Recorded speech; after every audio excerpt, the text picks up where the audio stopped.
大家好，我係 Wild Wildy，今日嚟到廢話突發，其實都唔突發嘅，最主要係講翻啦，特朗普咧 Truth.com 裏邊一次過即係連珠爆發咁樣去鬧4個 YouTubers 啦，或者係 KOL 啦，咁就嗱不嬲啲人話我係特朗普台，其實我就唔係絕對係嘅，因為我都有插過特朗普，尤其是咧嗰次自己先打3針嗰度咧，然後再叫大家打啦，咁然後全場噓佢咧，咁其實我都想噓佢嘅。咁所以依家又到佢係咁鬧晒4個 KOL 咧，有合理地方同埋唔合理地方嘅。同一時間，我想講下其實究竟而家美國國內裏邊咧有啲嘅咩壓力咧，嗰個咩問題啊？咁啊，即係先吹一吹。咁啊，簡單嚟講咧，為咗慳時間咧，咁又係啦，我自己縮細我自己啦。然之後講緊美國國內裏邊咧，接二連三咧，至少有9個嗰個科學要員啊嚇。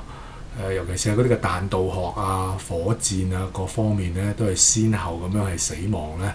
呢個係值得去討論嘅，因為牽涉到之前我哋所講嘅 UFO 啦、爆料啦同埋依家嗰個戰情各方面嘅嚇。咁好，先講翻特朗普嘅 Truth.com 先。咁嗰個得意嘅地方係乜嘢咧？即係佢就話 Tucker Carlson，咁其實呢一班咧全部差唔多係右派嚟㗎啦。即係本身應該係自己有嘅，咁但係依家咧有啲係分道揚鑣。譬如話，當Charlie Kirk 死嘅時候咧，咁佢哋有個紀念活動啦，紀念活動裏邊咧，Tucker Carlson 都有上台支持嘅。咁但係依家最近咧，Tucker Carlson 嗰個嘅表述咧，尤其是喺以伊戰爭呢件事上面咧，咁啊同阿特朗普咧越走越遠，咁啊值得去講啦。Megyn Kelly 本身又係應該係好支持特朗普，但係最後鬧反咗。不過時間關係咧，我 skip 咗。Megyn Kelly 同埋 Alex Jones 先，我集中只係講 Tucker Carlson 咧同埋 Candace Owens 嗰度。咁喺度講到咧係been fighting me for years， 即係同我作對啦，作對咗好多年㗎啦。尤其是咧佢哋視伊朗咧係偉大的，尤其是佢哋視伊朗係冇問題啦，即係唔當佢係一個 number one 一個恐怖主義嘅國家啦。因為佢哋有核武嘅時候就威脅美國人嘅安全啊嘛，咁佢哋完全唔視為呢個係問題嚟嘅。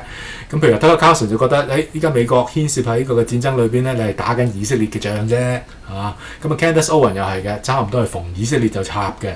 咁我覺得係值得去回應翻。咁我之前都有講過咧，即係光明以色列同黑暗以色列嗰個嘅對壘啊嚇。好，咁時間關係咧，其實有3版嘅英文嘅。3版英文，3版嘅第一版，即係特朗普喺 Truth.com 嗰度連珠爆發，係咁炮轟佢哋4個。咁我今次我都係對特朗普有啲保留啊，所以咧我先至係要開個 post 咧先嚟講解下。時間關係咧，譯晒做中文嚇，咁都係叫 Google Translation 啦，簡單啲啦。咁點解我覺得有問題咧？第一就係咧。其實有時都好直接，好唔客氣，話佢哋低智商，話呢4個人有共通點係低智商。嗱喺一點嚟講咧，我係認同特朗普佢哋係站錯邊，但係咪低智商係兩個問題。即係其實我仍然都覺得咧，伊朗係唔應該有核武㗎。其實希拉里自己都講㗎，當其時當係話要競選總統嘅時候咧，啲人訪問佢都話，佢俾我選做女總統嘅時候咧，我一定係打殘伊朗嘅。So here's my message to Iran's leaders. The United States will never allow you to acquire a nuclear weapon. As president, I will take whatever actions are necessary to protect the United States and our allies.I will not hesitate to take military action if Iran attempts to obtain a nuclear weapon. 唔俾佢哋有核武講嘅啫，即係嗰時講嘅時候咧，嗰班左傾嘅人士又唔會鬧希拉里嘅。咁當然而家特朗普做嘅時候，呢啲人又喺度鬧特朗普咁唔 fair 唔公平啊，嘅前後矛盾。所以其實佢唔應該有核武，呢個梗㗎啦。特朗普由以前好後生嘅時候講到依家真係行動，咁我覺得。表裏一致係好嘅。Can create the right attitudes. The Iranian situation is a case in point. That they hold our hostages is just absolutely and totally ridiculous. That this country sits back and allows a country such as Iran to hold our hostages, to my way of thinking, is a horror. And I don't think they'd do it with other countries. I honestly don't think they'd do it with other countries. 嘅，但係咪值得去咁樣去話呢班曾經嘅同路人係低智商咧？我覺得就有啲 over 咗嘅。尤其是佢身為一個總統，尤其是身為曾經一個同路人，有時真係今日留一線，他日好相見啊嘛！你今日係咁鬧佢哋，哇又低智商又即係愚蠢的人，我就覺得何必呢？即係講埋人哋屋企，佢哋屋企人都知道佢哋蠢嘅，咁我覺得哇，我覺得呢度 over 咗咯，我唔知係咪唔夠瞓，講埋啲咁嘅嘢，可能有啲咧不嬲係反特朗普嘅話，不嬲就癲佬嚟啊嘛！即係我覺得你太容易咧就將佢標籤做癲佬，咁啊完全唔睇佢咧佢嘅立場同埋佢講嘅嘢同埋佢理據啦。我不嬲都覺得佢唔係癲佬，佢係扮癲嘅啫，以至到你估佢唔到。咁我哋一齊繼續睇落去啦，睇下佢哋過去，睇下佢哋記錄嚇，根本冇料到冇本事嚇，所以先被趕出呢個電視圈啫嘛。尤其 Tucker Carlson 嗰個啦，Tucker Carlson 咁佢係大電視台嗰個係被趕出嚟噶嘛，冇電視台邀請佢哋啦，根本冇人再在乎佢哋，佢哋係癲嘅麻煩製造者啊！即係可能而家係透過 YouTube 咧賺取點擊量啊，又同我哋依家 Mega 嘅運動背道而馳啦，等等等等啦。咁我自己覺得哇，即係佢唔係第一句嗰個話低智商咁簡單，話係愚蠢，即係不嬲話佢哋根本連佢哋嗰個嘅事業發展裏邊都係失敗的。咁點解要咁講咧？我覺得真係 over 咗啦。咁當年我敬重 Tucker Carlson 嘅，因為佢講緊咧嗰個 Dominion 嘅 voting system 啊。嗰個係造假，有賄選啊！佢夠膽講出嚟啊嘛！咁但係嗰啲嘅左傾嘅媒體啦，佢老闆就唔 like 佢咁講啦，所以自己走出嚟。所以嗰時攞我敬重嘅 Tucker Carlson 咧，佢持守真相，佢夠膽講個真相，就算俾人炒都好。咁我欣賞佢，咁冇理由特朗普唔記得㗎。佢點解而家調轉槍頭咁話 Tucker Carlson 咧？我覺得呢一個位咧就唔公道。呢一度我睇咗中文我都唔係好明佢講乜。睇翻英文先，我而家真係主要話佢哋呢班人咧，就同呢個 Mega 美國再次偉大起來呢個運動咧對着幹啦。即係如果特朗普係錯嘅時候咧，佢就唔會即係壓倒性嘅勝利啦喺選舉裏邊。咁我明啊，我都支持啊。OK，Mega 運動係同意特朗普，所以先至係選佢啫嘛。因為 CNN 不嬲咧都其實係超左嘅，咁啊同阿特朗普對着幹嘅。咁我諗佢哋特朗普嘅意思即係話咧，佢哋依家4個咧，尤其是阿 Tucker Carlson 都企喺 CNN 嗰邊啦，贊同 CNN 咁樣啦。OK， 好。咁嗱，其實 Tucker Carlson 佢得意就係咩咧？佢係都幾早期咧去公開UFO 嗰啲嘅，所以我都有聽佢，我都有引佢嘅説話，好難得。佢有基督徒啦，又保守派啦，又撐特朗普啦。亦都信有 UFO 啦，所以好早期嘅時候咧，我都有引佢嘅説話嘅。咁但係點解依一家佢同阿特朗普越走越遠咧？俾人哋揾翻佢出嚟嘅時候咧，佢又走咗俄羅斯做訪問啦，又走咗伊朗嗰啲咧之前即係好明顯係同特朗普管治團隊嘅方向咧完全相反嘅。你可以話冇錯，你新聞工作者裏邊咧，你應該係不論正反立場咧，你都要訪問嘅。但係問題就係佢唔係咁中肯嗰下啊嘛。即係對伊朗總統咧就好友善，俾晒機會人哋慢慢解釋。但係對參議員 Ted Cruz 咧，就次次都係唔俾人哋發言啊，句頂心杉咁樣咯。咁你俾人感覺就好似喂，冇理由咁大細超㗎，你唔係應該要持平嘅咩？佢係好企咗喺伊朗嗰邊啊，又或者好企咗喺俄羅斯嗰邊嘅時候咧，就真係好古怪。尤其是而家講到咧，即係呢個美伊戰爭咧，呢個以色列嘅戰爭，咁我係只可以認同一半嘅。嗱，佢以前咧睇俄烏戰爭咧，我覺得佢又講到中咗嘅喎。佢就話俄烏戰爭咧其實係夾硬拖長嘅啫，唔需要咁拖長。咁咪就係正特朗普都係咁講啦，唔應該咁拖長㗎。咁就睇到澤連斯基裏邊咧，你越拖長嘅戰爭就永續自己個總統地位啊嘛。同埋裏邊咧有成千萬計嘅美金唔知去咗邊，你問下澤連斯基啦。所以咧，特朗普就撥亂反正。咁喺俄烏戰爭嘅立場上咧，夾硬拖長咗戰爭，所以要盡早止息佢。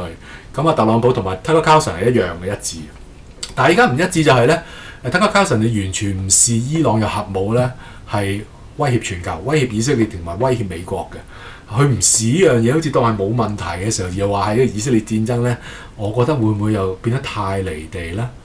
所以以至到阿特朗普係咁話佢係蠢咧，我係認同呢一點，但係話到佢係連大學都冇讀完。又俾 Fox 去開除係個廢人咧，我覺得呢度係完全 over 咗嘅。點解我咁講咧？因為你 Charlie Kirk 都冇讀過大學㗎啦。咁但係 Charlie Kirk 唔係廢啊嘛，係咪啊？所以我哋唔可以因為一個人有冇大學學位就話佢廢嘅。事實上有啲人讀到博士都係廢㗎啦。係咪高分低能啊嘛，即係你冇一個明辨是非嘅能力啊，你冇一個 critical thinking 嘅能力啊，你冇一個抗壓嘅能力，即係話大勢所趨嘅時候，你要跟風嗰啲，咁你讀幾多書都冇意思㗎。即係學歷同有智慧唔係成正比嘅有啲時候。咁所以我覺得佢依家咁講咧係 over 咗嘅。亦都要與事實不符嘅。佢俾 Fox 開除嘅時候咧，因為佢講真話，佢同咧即係嗰個老細對着幹，咁我啲交費再炒翻啦。但係我覺得唔應該因為佢係俾 Fox 去炒嘅時候就咁話佢咯。你知有時呢啲都係左左地嘅嘛。當然好多時候咧，以前 Fox 嗰啲咧好企政府嗰邊嘅，嗰時政府係左傾㗎嘛。咁大家右傾嘅時候咧，其實差唔多所有傳媒嘅大媒嗰啲 CNN 啊、CBS 啊，咁以為 Fox 啊，都唔係企喺特朗普嗰邊㗎啦。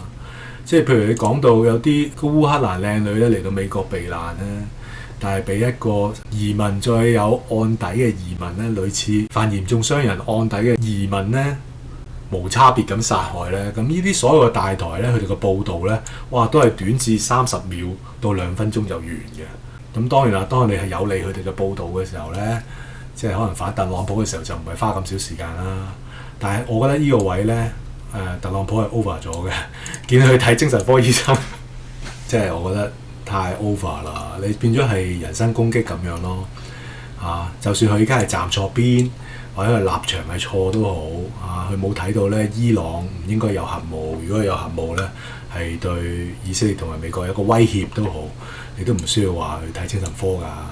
即係啲説話唔使出自總統口咯。我覺得呢度 over 咗，所以癲癲地嘅。好，咁我要跳啲人嚟講啦，如果唔係冇時間㗎啦，咁佢一系列就話晒啲名嘴係失敗者啦，咁 CNN 假新聞就梗㗎啦，咁由豆苗開始講起，有冇賄選嗰個講起，咁 CNN 完全都係同事實係對着幹嘅，咁假新聞呢啲係梗嘅，咁呢度係鬧得啱嘅，咁佢呢個譯法咧，佢有啲位跳咗㗎，咁Candace Owen 嗰個咧我都想講翻。咁呢度啦，講翻Candace Owen 啦，嗱呢度有，咁呢度啱叫Tucker Carlson咧睇個心理醫生啦。咁下一個咧其實係鬧Candace Owen 嘅。咁其實 Candace Owen 咧就話到法國嗰個嘅第一夫人係個男人咧。嗱坦白講，我聽翻另一個 YouTuber 所講咧，其實如果用法理上嚟講咧 ，Candace Owen 係輸嘅，真係輸。起碼至少咧，即係第一夫人嗰邊法國嗰邊咧。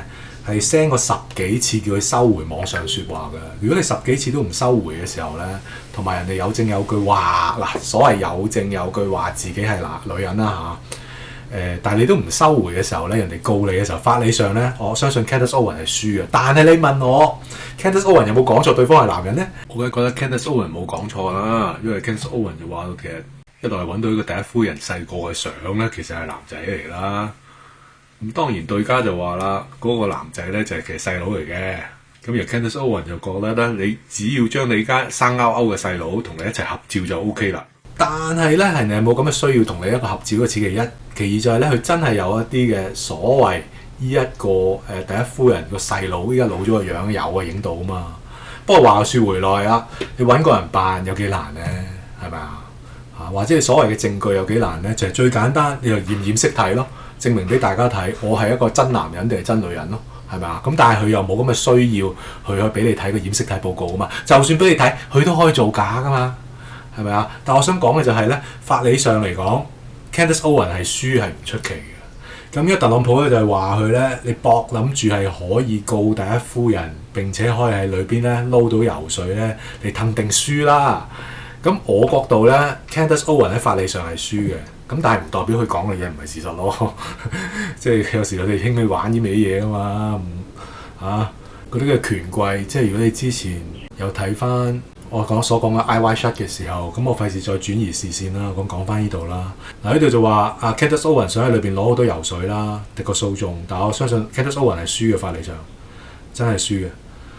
咁但係特朗普依句説話咧，我覺得有問題啦。講真，你特朗普你自己揀老婆啊，都有一定要求啦。你睇翻依家即係佢老婆 model 嚟噶嘛，靚噶嘛，所有靚嘅裏邊，我哋大家都公認係靚嘅，生嘅仔女都靚噶嘛。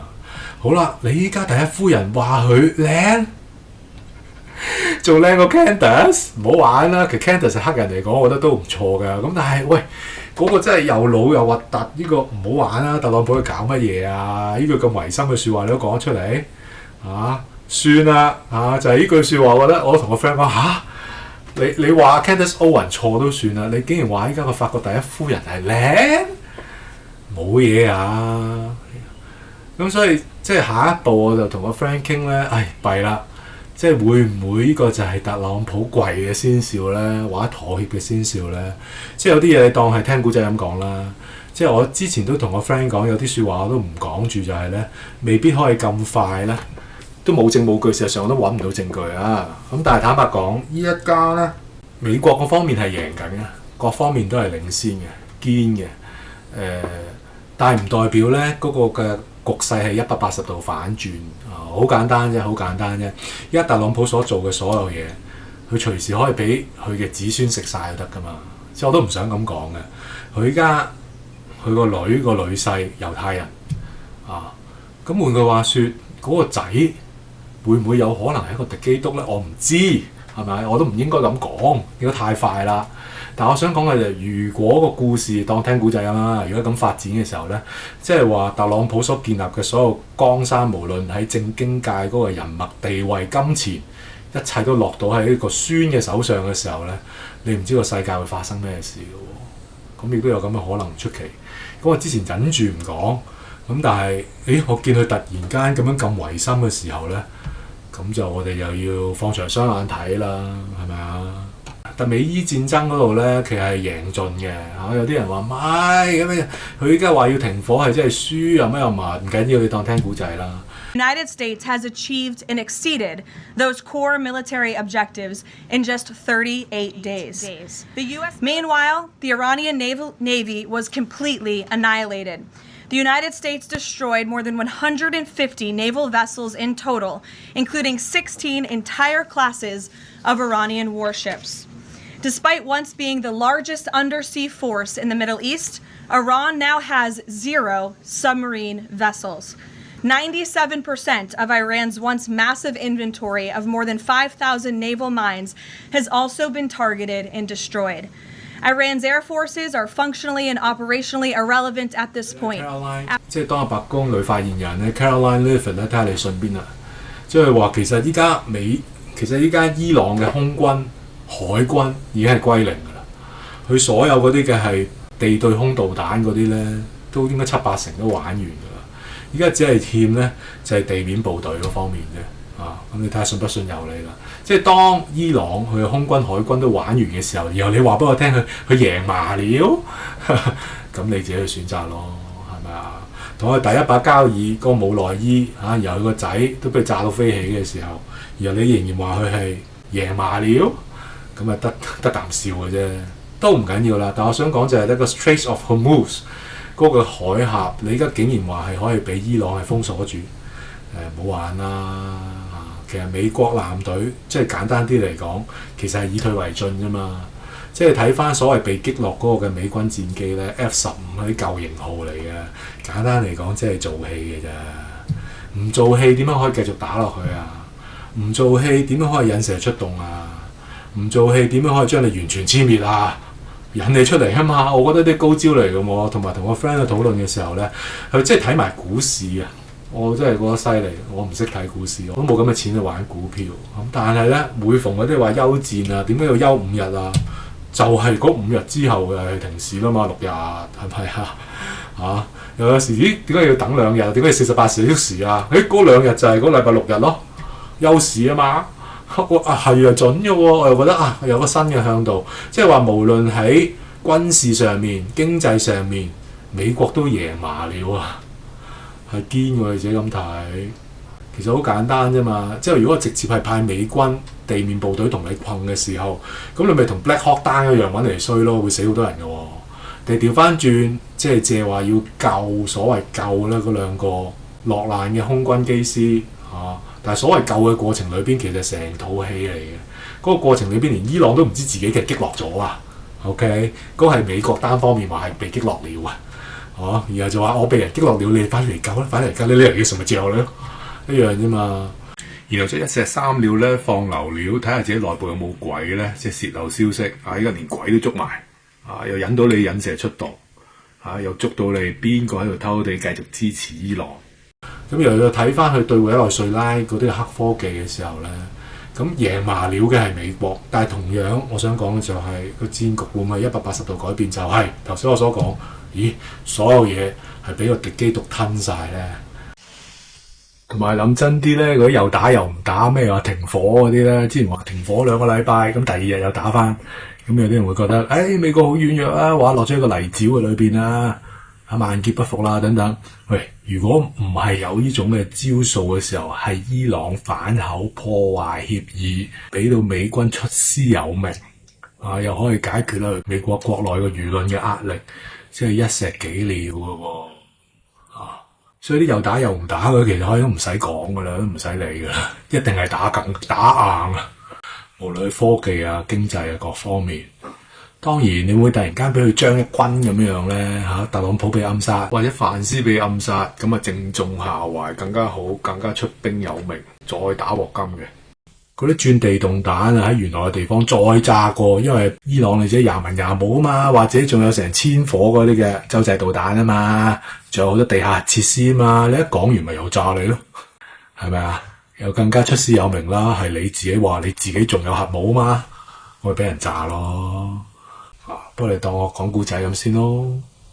即係我 friend 都提我攞翻 Top Gun Maverick 啦，即係你一墮機嘅時候，你知道自己機師去咗邊嘅，冇可能唔知嘅。咁你點會係第一個救到你就第二個唔知去邊啊？呢啲係得個講嘅啫，一個 disinformation 引你去另一個方向去想，其實一切咧都係 plan 好咗，為嘅就係咧更加有效率地去打擊呢啲伊朗嘅地面部隊，等你過嚟好過我去揾你啦。所以同睇翻一個嘅 Strait of Hormuz 哈姆斯海峽一樣啫嘛。你估以為真係伊朗咁勁啊？即係靠伊朗依家嘅軍力係可以鎖到成個海峽，咁啊信不信由你啦。即係或者好似特朗普話齋，其實嗰個海峽美國都唔需要用嘅，其他國家用嘅啫嘛。咁冇理由你而家即係免費幫其他國家做嘢㗎，咁梗係攞最大嘅好處啦。同一時間，如果伊朗又反口嘅時候，又再打鑊金咯。咁佢依家好明顯係讓菜俾你啫。喺個角度，你諗真啲係咪？又或者補完多一個咧，即係美軍最新黑科技啦，即係所謂最新，即係琴日講嘅，就係40英里外咧可以 detect 到你個心跳啊。佢透過呢個黑科技都係揾翻嗰個失蹤嘅機師啊嘛。但係講真，你同一個嘅方法，亦都可以揾到嗰啲冇內衣1號啊、2號啊、3號、4號，你匿得去邊啊？係嘛？咁當然啦，佢而家係講嘅啫。咁有時你似咩咧？就似係上擂台之前咧，雙方都係嘴炮無敵㗎啦，係咪啊？打牙交戰㗎啦。咁你上到去困嘅時候咧，就睇下邊個只係嘴炮，邊個就係實力啦。咁你自己再衡量選擇咯。就唔知啦。嗱，因為依家牽涉太多題目啦，即係如果你冇追開我哋前咧廢話突發嘅時候咧，聽翻我之前所講嘅，你會明白我依家究竟講緊乜嘢。好多曾經係撐特朗普嘅 YouTuber 呢4個啦，或者 KOL 啦 ，Tucker Carlson 咧，同埋 Candace Owen 咧，某程度佢哋有啱同埋唔啱嘅地方，我頭先都講咗佢哋錯嘅地方喺邊度啦。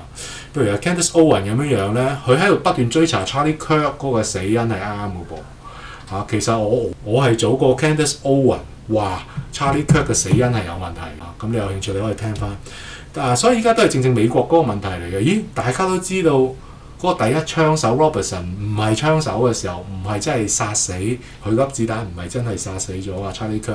點解依家係仲未去處理呢個問題咧？呢個此其一。同一時間，美國裏邊咧發生咗9個嘅科學家咧神秘地失蹤啊！咁呢個我覺得係值得睇嘅。咁時間關係咧，一路播咁啊，一路去點評啦。咁等大家明白咧，其實而家美國嘅裏邊咧，佢都有佢嘅張力嘅，即係佢都可能個暗美國裏邊都喺度打緊嘅，你唔知嘅嚇。其中一個呢個 Michael David Hicks，佢勁嘅係咩咧？佢係處理呢個噴氣推進實驗室。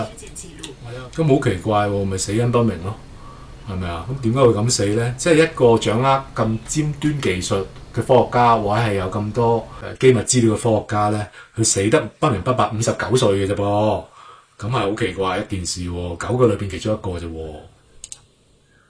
这又是一位与美国太空计划有关联的科学家，加入了美国各地不断增加的死亡和失踪名单。希克斯于1998年至2022年在 JPL 工作，发表了80多篇科学论文，并参与了多个团队，帮助 NASA 了解彗星和小行星的物理特性。具体来说，希克斯参与了 DART 项目，这是 NASA 的一項測試。嗱，呢個我之前都有講過嘅，即係呢個係印證咗咧美國科技咧係全球領先嘅原因。即係你可以咁遠裏邊咧定點係撞擊到一個移動中嘅行星咧，咁即係換句話説，你地球任何一個嘅目標你都可以 target 到同埋可以命中到啦。嗰、個係冇雷公咁遠㗎，明唔明我意思啊？旨在檢驗人類是否能夠偏轉危險的小行星，使其遠離地球。他還參與了深空1號任務，該任務測試了新的航天器技術，並於2001年飛掠了一顆彗星。雖然目前還沒有公開指控存在謀殺行為，但希克斯的案件標誌着近年來第9位與美國太空或核機密有關聯的人員死亡或神秘失蹤。如果可以嘅話咧，即係9個嘅科學家或者有機密資料嘅前科學家，或者有啲係前將軍添，有一個有埋佢個死亡年份日期咧，咁就更加一目了然啦。但係而家起碼我哋睇到咧，有9個都出咗事。咁究竟佢哋係因為係要 disclosure？係要爆外星資訊啦，有外星人呢個事實啦，定係同一時間亦都牽涉咧佢哋嘅火箭科技咧？因為頭先嗰個噴射科技其實即係可以應用喺軍事上邊咯，明我意思啊？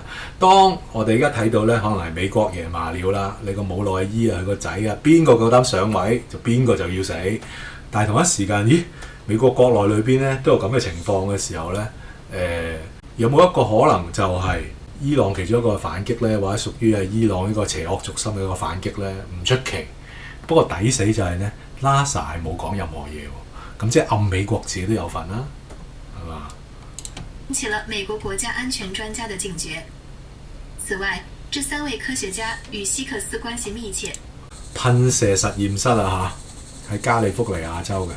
他們都曾在噴氣推進實驗室工作或參與過 NASA 在該實驗室的任務。莫妮卡·雷扎是噴氣推進實驗室材料加工組的新任主任，在他上任僅幾個月後，於2025年6月神秘失蹤。最近即係前任主管有問題，新上任嗰個又失蹤埋，喂咁好唔掂喎！還有2位與這批藥有着深厚淵源的人去世了，其中包括希克斯的長期同事弗蘭克·麥瓦爾德，他於2024年7月去世，享年61歲。連啲同事又出事，咁你呢個嘅可能性啊，偶然嘅機會咧，真係太低啦，係意外嘅機會係太低啦，咁巧合嘅機會係太低啦，有心做你嘅機會係奇高啦。但他的英年早逝卻鮮為人知。與此同時，67歲的天體物理學家卡爾·格里爾邁爾於2026年2月16日在他家門廊前被謀殺。這位加州理工學院研究員的工作備受關注，在 NASA 噴氣推進實驗室的支持下，格里爾邁爾親自參與了 NASA 領導的重大太空望遠鏡任務。奇怪的是，一系列獻給希克斯的在線訃告都沒有提及這位59歲的科學家去世前的任何健康問題。他的去世似乎是突然發生的，大概在他離開 NASA JPL 1年後。2024年7月4日，傑出的 JPL 研究員麥瓦爾德在洛杉磯因不明原因去世後，類似的情況再次上演。儘管麥瓦爾德是 JPL 的首席研究員，這一頭銜授予在各自領域做出傑出個人貢獻的科學家，但這位備受尊敬的科學家去世後，當局並未發表任何公開聲明，唯一記錄其離世的公開資料僅是一篇發布在網上的訃告。美國宇航局和咁好奇怪喎，即係一個咁知名嘅科學家喺你嗰個地方做咗咁耐嘅時候咧，嗰個公告好似都冇乜點提過佢啦。咁當然啦，如果我哋可以引得翻，即係 NASA 出過嘅一個嘅公告，可能會更加好。會唔會只係純粹冷冰冰一句就完呢？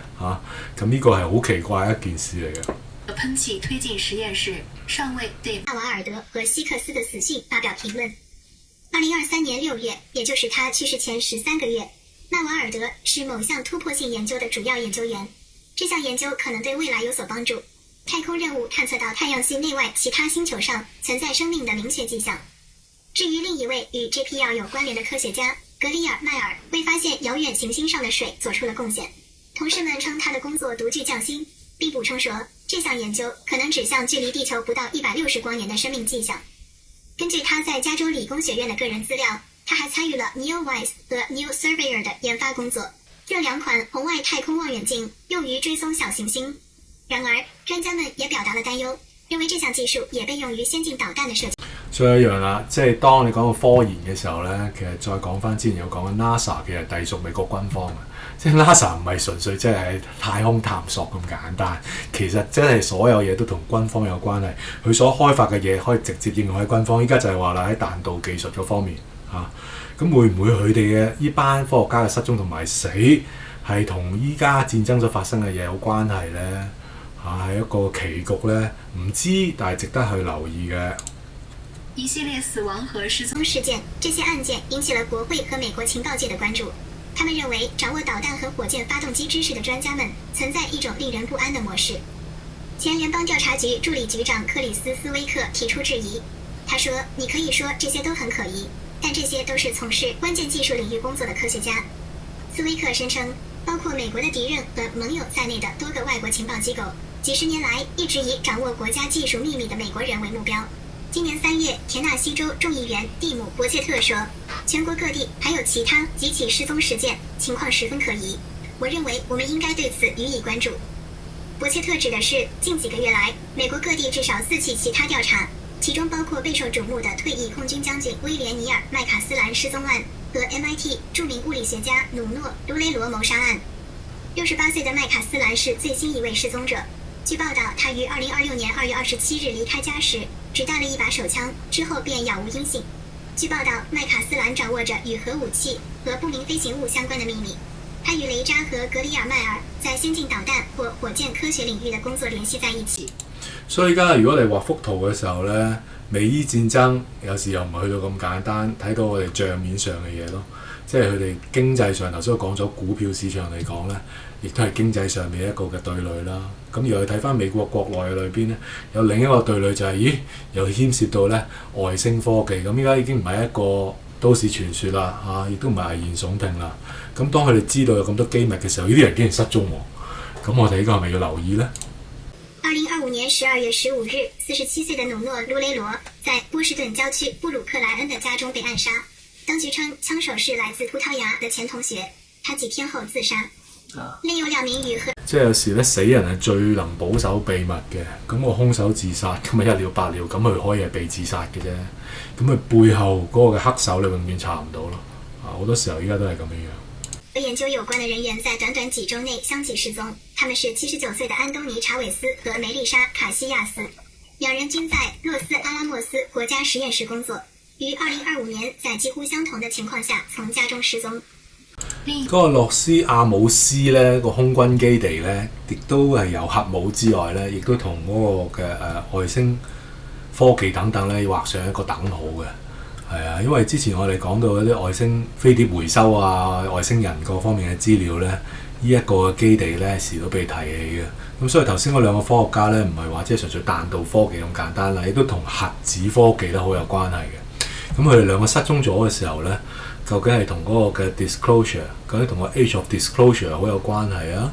定係都同呢個美伊戰爭有關係啊？定係兩方面同一時間都有關係咧？一起神秘事件中，諾華製藥公司負責癌症療法測試的藥物研究員傑森·托馬斯被發現死於馬薩諸塞州。2026年3月17日，該琥珀消失得無影無蹤。此前3個月，他已無影無蹤地消失了。斯威克解釋說，這種情況從冷戰時期就開始出現了，尤其是在核技術和導彈技術剛剛興起的時候。所以其實依家用翻，如果歷史向度，歷史係不斷重複㗎嘛。咁如果你話冷戰時代嘅時候咧，美俄都係咁樣互相對壘，咁美國都曾經不斷咧有啲科學家係俾人哋即係針對嘅時候咧，咁你話今天又同樣再發生嘅時候，一啲都唔出奇嘅。1980年代，在里根時代星際大戰期間，英國 GEC Marconi 公司多名參與導彈防禦的科學家接連以自殺或意外方式死亡，超過20人。當時媒體與陰謀論者懷疑是克格勃的暗殺 KGB， 目的是拖慢美國的太空軍事化腳步。所以咧，今日咧一次過咧，當我係一個提綱挈領啦，即係咁講翻先從特朗普，我覺得佢 over 咗嘅地方開始講起。同一時間我要講埋暗以色列有可能會贏嘅地方。同一時間又或者特朗普係咪已經開始向暗以色列跪低咗咧？等等，又再睇埋，因為美國國內發生緊咁多嘢嘅時候咧，好似又未處理，尤其是Charlie Kirk 佢明顯被暗殺嘅情況係好奇怪㗎啦。明明唔係第一槍手 Robinson 嘅時候，點解依家仲未有 update 嘅咧？即係特朗普嗰邊係未講過嘅喎，我覺得係奇怪嘅，因為我已經講咗成幾個月㗎啦，冇理由美國白宮啊或者個靚女發言人咧 Caroline Leavitt 咧仲未講任何嘢㗎嘛，咁所以一切咧我哋都係耐人尋味啦，我哋繼續 wait and see 靜待最新發展啦。如果你歡迎上嘅分享，請 like、share、subscribe，多謝各位，拜拜。